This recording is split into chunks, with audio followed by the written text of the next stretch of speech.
Hello everyone, I am Neha Kazi from Leelavati Lalji Dayal High School and College of Commerce. In our English grammar lesson today, we are going to talk about main verbs. So main verbs are further divided into finite verb and non-finite verb. Finite verbs are basically the one which are in agreement with the subject. They will tell us about the tense, whereas non-finite verbs do not tell us about the tense or the action that is happening. Finite verbs are divided into transitive and intransitive.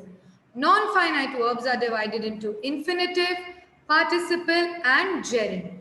Participle is further divided into past and present. So let us talk about all these verbs in detail.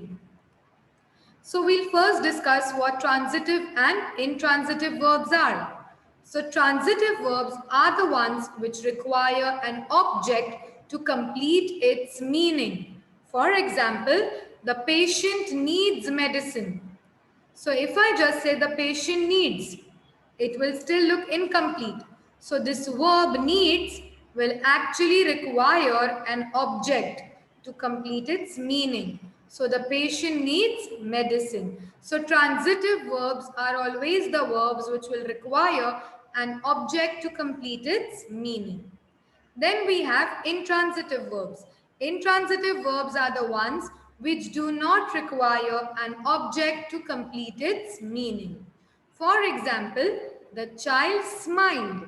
Here, if you see students, there is no object given to us in the sentence, right? Smiled is our verb and we have just stopped the sentence there. And yet, it is giving out a complete meaning. So that is what your intransitive verbs are.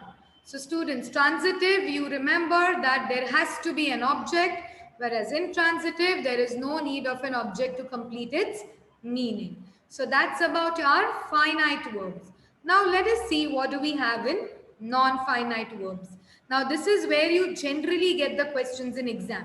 You don't really get exam questions of finite verbs, but you do get it of infinitive, participle and gerund. So what are infinitives? They are basically the first form, to plus the first form of verb. To see, to ask, to write, to come, to go. They are our infinitives. In exam, you generally get a question of identifying the infinitive. So to plus the first form of verb, that's your infinitive. But students, keep in mind that you have to write to plus whatever the verb is. If you just write the verb, you don't get marks. If you just write the word to, then to you will not get marks. So when they're asking infinitive, you have to write in this manner. To plus the first form of verb, which means whichever verb they have given in the question. So that's the easiest way in which you can identify your infinitive. Now coming to participle. Participle actually act as an adjective, all right, in the sentence. I've already told you non-finite verbs will not play the role of an actual or the main verb in the sentence.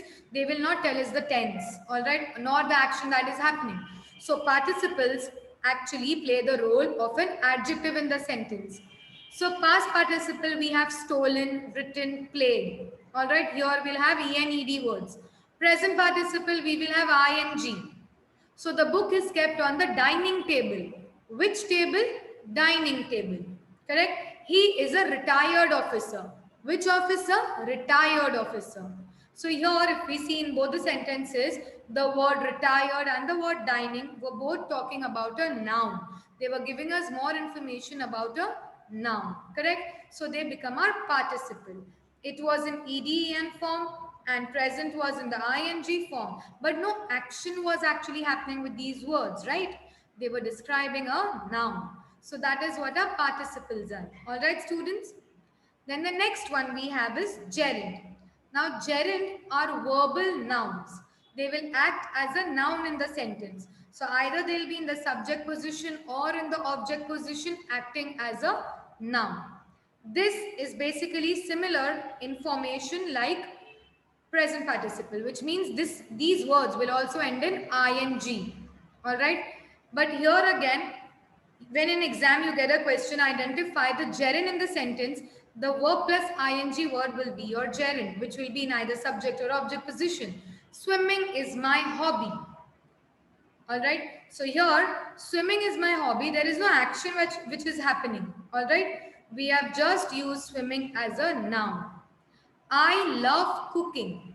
Again, love here. I love. Love here is your main verb. Correct?